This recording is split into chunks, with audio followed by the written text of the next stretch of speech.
दो चर वाले रैखिक यानी मैथ कहा जाए तो आज हम लोग नया टॉपिक देखेंगे ना। नया टॉपिक का नाम है दो चर वाले रैखिक समीकरण। एकदम अच्छी तरीक़ा से कॉपी कलम खोलकर बैठिएगा ऑनलाइन का बच्चे, ताकि जो हम आपको यहाँ पे बताएं उस पॉइंट्स को नोट करिएगा। और आपको हम आज डील करेंगे नया चैप्टर, आप ध्यान दीजिएगा क्योंकि थ्योरी समझिएगा तभी आप लोग आगे की ओर क्वेश्चन को सोल्व कर पाइएगा।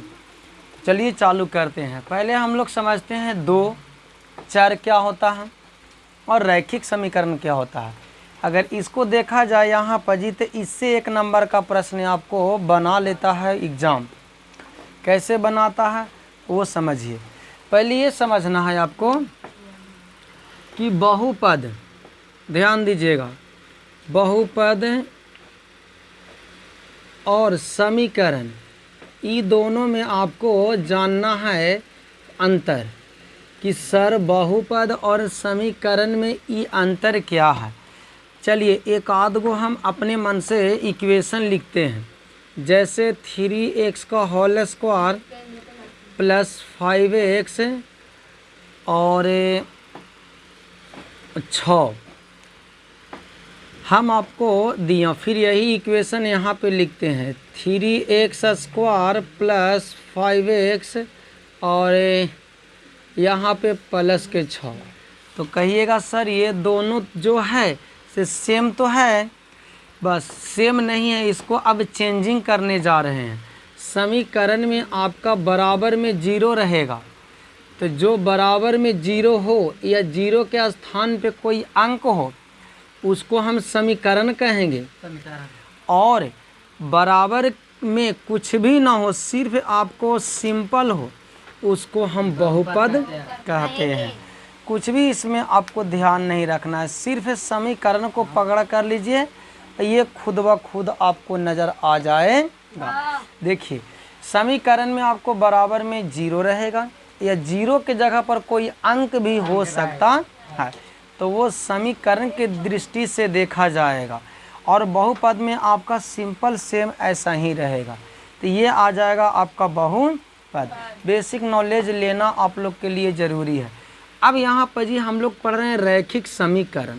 पहले रैखिक समीकरण समझिए, इससे प्रश्न 1 नंबर के बना लेता है। चलिए शुरू करते हैं अब चैप्टर आगे। देखिए रैखिक समीकरण क्या है, इसके बारे में रैखिक समीकरण, रैखिक समीकरण के बारे में हम लोग समझते हैं अच्छी तरीक़ा से। देखिए रैखिक समीकरण क्या है, जिसका पावर सिर्फ और सिर्फ 1 हो, पावर को ही हम लोग कहते हैं घात, समझे। तो जिसका घात 1 हो या पावर सिर्फ 1 हो उसी को हम रैखिक समीकरण कहते हैं।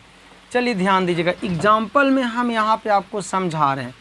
जैसे दिए कि 4x और माइनस के 2 और बराबर में कोई अंक या 0 ले लिए, तो यही तो आपको कहलाया रैखिक समीकरण।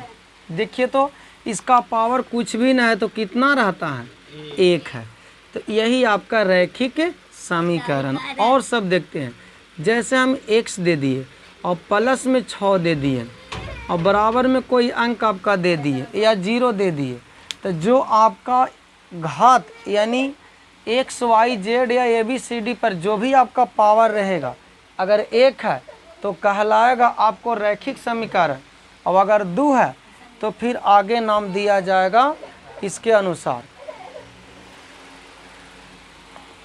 चलिए तो इतना आपको क्लियर हो गया होगा। और हम आपको दे रहे हैं, जैसे एग्जाम्पल में हम आपको देते हैं कि y 6y और माइनस के 36, कुछ भी आपको नहीं देखना है, बस y ABCD का पावर A to Z, आपको इसमें से कोई भी एगो लेटर पर पावर कुछ भी ना हो तो उसमें एक पावर रहता है, वही आपका क्या कहलाएगा, रैखिक समीकरण।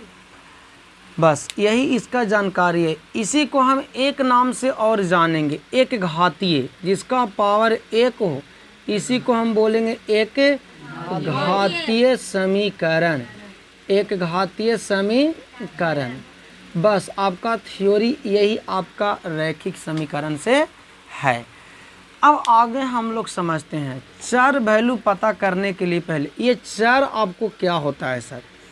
चर मान, चर मान, ये चर मान के बारे में आप लोग समझिएगा बाबू। जो A B C D E F G देखा जाए तो A B C D E आपका टोटल Z तक 26 अक्षर, जो 26 अक्षर है उसी को हम लोग चर मान के नाम से जानते हैं। समझें? यानी कोई भी एक आध को आपको आ जाएगा तो उसी को हम बोलते हैं चर। जैसे आपको जेड आ गया, समझें?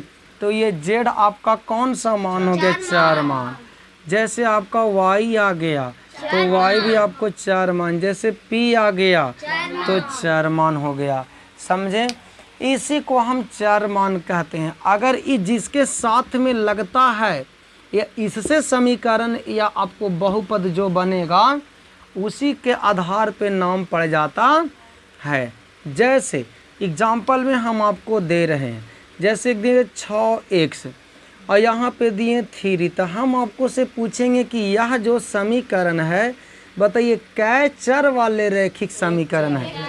तो कहिएगा सर एगो लगल है तो ये कहलाएगा एक चर वाले रैखिक समीकरण। देखिए तो ABCD का अक्षर सिर्फ एगो मिल रहा तो एक चर वाले रैखिक समीकरण होगा। और देते हैं जैसे 6y और -3 और बराबर 0, तब पूछेंगे कि ये कै चर वाले रैखिक समीकरण? तो कहिएगा एक चर वाले रैखिक समीकरण है, क्योंकि ABCD का अक्षर कै गो मिल रहा? एक गो मिल रहा है। अब आपको से पूछेंगे कि कै घातीय समीकरण है? तो कहिएगा सर एक घातीय समीकरण है। कै घातीय? जैसे और दे रहे हैं कि 8p और -16 बराबर के 0, हम पूछेंगे कै चर वाले रैखिक समीकरण? तो कहिएगा सर एक चर वाले रैखिक समीकरण है, क्योंकि इसका पावर कितना है? एक है। समझें? चलिए, और चर जो है से देखना कि ABCD वाला अक्षर कै गो मिल रहा? एक गो मिल रहा है। तो यही कहलाता है एक चर वाले रैखिक समीकरण। अच्छा, आपको ये जानना है कि इसमें वैल्यू किसका निकालना होता है? तो ध्यान दीजिए, जो चर है उसी का वैल्यू निकालना होता है। जैसे इसमें x है तो x का वैल्यू निकलेगा, वो भी एक गो है तो एक ही गो निकलेगा। अगर y है, इसमें y चर वैल्यू है तो समझ लीजिए कि y का वैल्यू निकलेगा इसमें। अब अगर p इसमें है तो इसमें किसका वैल्यू निकलेगा? p का निकलेगा। समझ में आ गया? अब यहाँ तक क्लियर हो गया होगा। अब आगे की ओर हम लोग चलते हैं। अगला पॉइंट से समझिएगा सर क्या है, ध्यान से देखिएगा, सब क्लियर आपको होते जाएगा। एकदम आराम से कॉपी कलम को खोलकर आराम से इसको नोट करते रहें और हमारे बात को ध्यान से सुनते रहें। अब जानते हैं दो चर वाले रैखिक समीकरण क्या होता है। जैसे हम आपको बोले कि ABCD और Z तक, इसी को हम बोलते हैं चर मान। चर मान बोलते हैं। कौन सा मान? चर मान इसको बोला जाता है। अब चर मान इसको बोलेंगे और एक पहले हम आपको क्या बताएं कि अगर ABCD वाला एगो में लगल रहेगा तो एक चर वाला कहलाएगा। अब अगर ABCD वाला कोनो दूगो अक्षर आकर किसी के साथ समीकरण बनावेगा तो वो दो चर वाला रैखिक समीकरण कहलाएगा। सर समझें, आपको बात से नहीं, एग्जाम्पल दीजिए। देखिए, जैसा हम आपको दिए कि 6y और माइनस यहाँ पे दिए 3x और बराबर में हम अपने मन से ले लिए 0। अब देखना है कि ABCD वाला अक्षर इसमें कै गो मिल रहा? इसी को हम बोलेंगे दो चर वाले रैखिक समीकरण।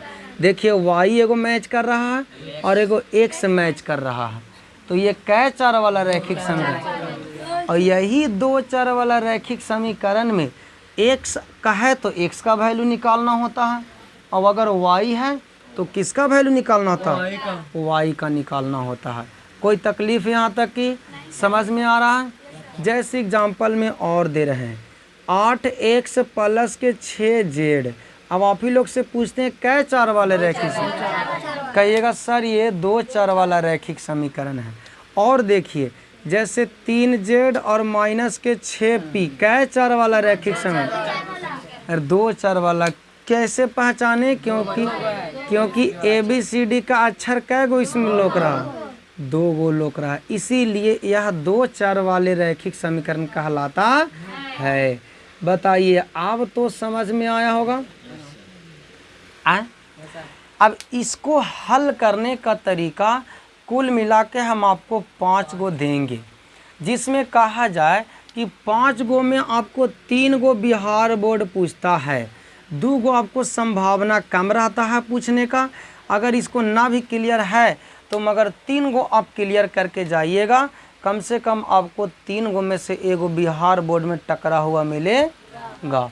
समझें? तो चलिए शुरू करते हैं अब हम लोग मेन टॉपिक की ओर।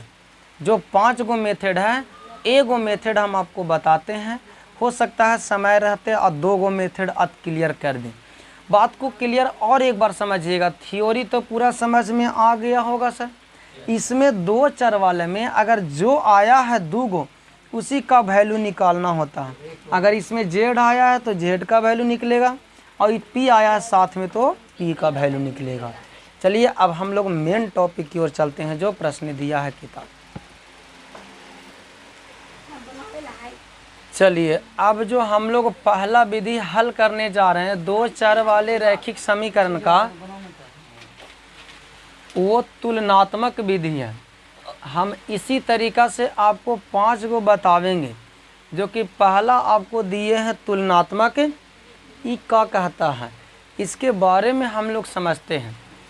तुलनात्मक विधि आपका बोलता है समीकरण 1 और 2 आपको 5 विधि में ये क्वेश्चन आपका 5 में मिलेगा। तुलनात्मक विधि में आपको ये काम करना है कि समीकरण 1 को आपको खराब करके समीकरण 3 बनाना है, और समीकरण 2 को खराब करके समीकरण 4 बनाना है, और फिर हम लोग 3 और 4 से लड़ाई करेंगे, जबकि 1 और 2 का वैल्यू ख़त्म हो जाता है। बस तुलनात्मक विधि में यही काम करना है। तो चलिए अब हम काम करते हैं आगे की ओर। ध्यान दीजिएगा, तो समीकरण 1 को हम खराब करते हैं, और समीकरण कितना बनेगा? 3। तो लिखेंगे यहाँ पर जी कि समीकरण 1 से 3 बनाने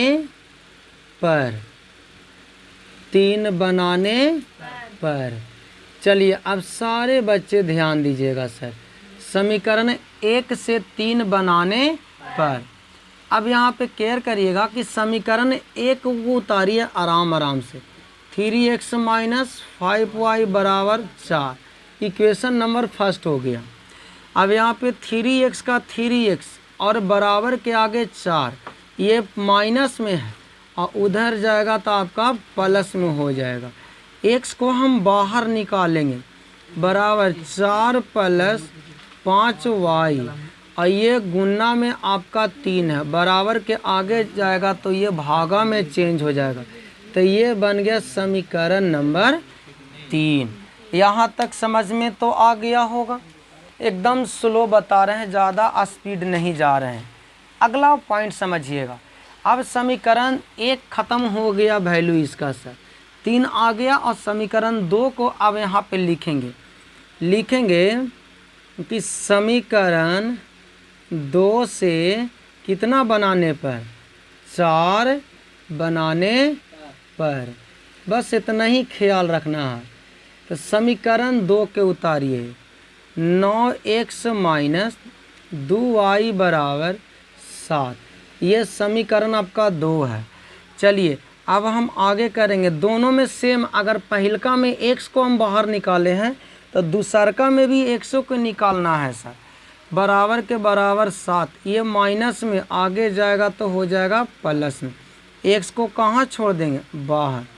7 प्लस 2y, और ये आपका गुना में इधर आवेगा तो भागा में, ये हो जाएगा इक्वेशन नंबर 4, यानी समीकरण नंबर 4 हो गया।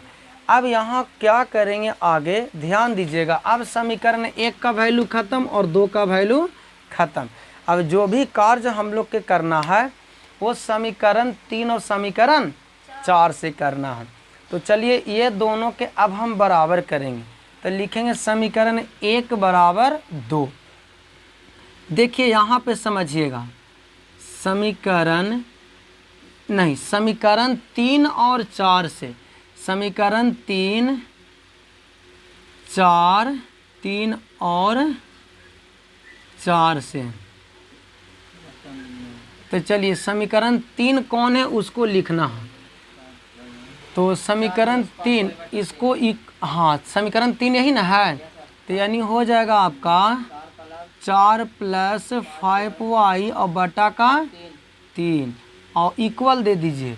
और यहाँ पे हो जाएगा 7 + 2y बटा 9। अब यहाँ से करेंगे क्रॉस मल्टीपल, क्रॉस तो 9 में 4 से गुना करेंगे और 9 में 5 से मल्टीपल करेंगे तो 9 × 5 = 45, 7 में 3 से तो 21 और प्लस 2 में 3 से तो 6y। अब आपको ध्यान में ये रखना है कि ध्यान दीजिएगा, जो आपका बराबर में है बराबर के सब को उठा को ये साइड लावेंगे तो साइन बदल जाएगा। जो प्लस में रहेगा वो माइनस में हो जाएगा और जो माइनस में रहेगा प्लस में हो जाएगा। यही ध्यान में आपको रखना है। तो यहाँ पर केयर करिएगा 36 + 45y, ये प्लस में इधर आके माइनस में और ये प्लस में इधर आके माइनस में 6y हो जाएगा। आगे की ओर अब हम लोग चलते हैं और इक्वल में आप 0 ले लीजिए। देखिए y का दोस्ती y ही होना चाहिए। तो 45 गो y में से 6 गो चला जाएगा, कै गो बचेगा? 39y बचेगा। और ध्यान दीजिए एक 36 रुपया में से 21 रुपया जाएगा तो कै रुपया बचेगा? तो कहिएगा सर ये तो 15 रुपया आ जाएगा। अब बराबर में कितना ले लेंगे? 0। तो ये 39 का 39, y का y, ये प्लस में 15 बराबर के उस साइड भेजेंगे तो माइनस में 15, y को बाहर छोड़ देंगे और ये -15 और 39 गुना में इधर आएगा बराबर के उस साइड तो भागा में 3 से लगा कटेगा जी, 3 से 5 बार में कटेगा और ये 13 बार में कटेगा। इसका मतलब y का जो वैल्यू आ गया वो कितना आ गया? y का वैल्यू हो गया -3/13। इस क्वेश्चन का y का आंसर ये आया है। अब -5, हाँ -5। चलिए अब क्या करना है कि 1 और 2 का तो वैल्यू ख़त्म हो गया था। अब 3 या 4 में y का मान आपको बैठा देना है। तो चलिए 3 और 4 में बैठाने का प्रयास करते हैं। तो किस में बैठा दे? 3 में बैठा दे कि 4 में?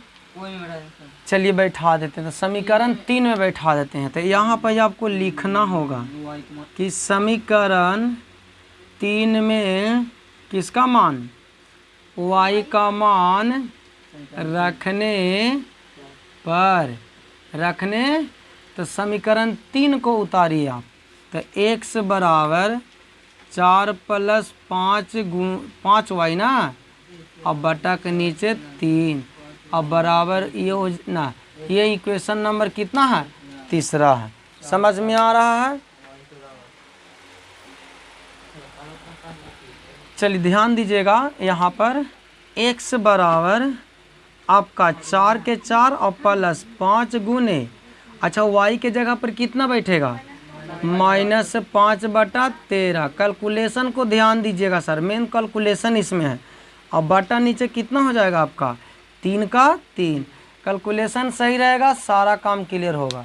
अब आगे समझते हैं कहाँ पे बना दें। चलिए ई वाला थोड़ा सा हटाते हैं और यहाँ पे बनाने का प्रयास करते हैं। देखिए समझिएगा सर, तो x बराबर आपका हो जाएगा 4 के 4 और प्लस और माइनस का दोस्ती माइनस, 5 में 5 से मल्टीपल करेंगे तो 25 और बटा नीचे कितना हो जाएगा? 13। ऊपर में भिन्न का घटाव निकलेगा तो ये 13 हो जाएगा। 13 चौके 52 और ये -25 का और मेन बट्टा में नीचे कितना है 3 है, यानी x बराबर घटा के इसको बताइए कितना हो जाएगा। कहिएगा सर ये तो 27 हो जाएगा और बट्टा ये कितना हो जाएगा 13 हो जाएगा, और मेन बट्टा में कितना है 3 और नीचे हम 3 के 1 दे देंगे। कैलकुलेशन सही होना चाहिए। 27 बटा हो गया आपका 13 और गुना ये मेन बटा हटेगा तो गुना हो जाता है और ऊपर चला जाएगा 1 और 3, 3 9 27, यानी x का वैल्यू आपका 9/13 हो गया और y का वैल्यू आपका -5/13 हो गया। इस क्वेश्चन का राइट आंसर आपका यही जाता है। चलिए एकदम हम विश्वास करते होंगे कि इस समझ में आपको आया होगा, क्योंकि बहुत हम धीरे धीरे यह मेथड आपको बताए हैं और कोई ज़्यादा आपका भारी नहीं है। एक बार इसको और हम अगले अलग दूसरा प्रश्न से रिपीटेशन करते हैं।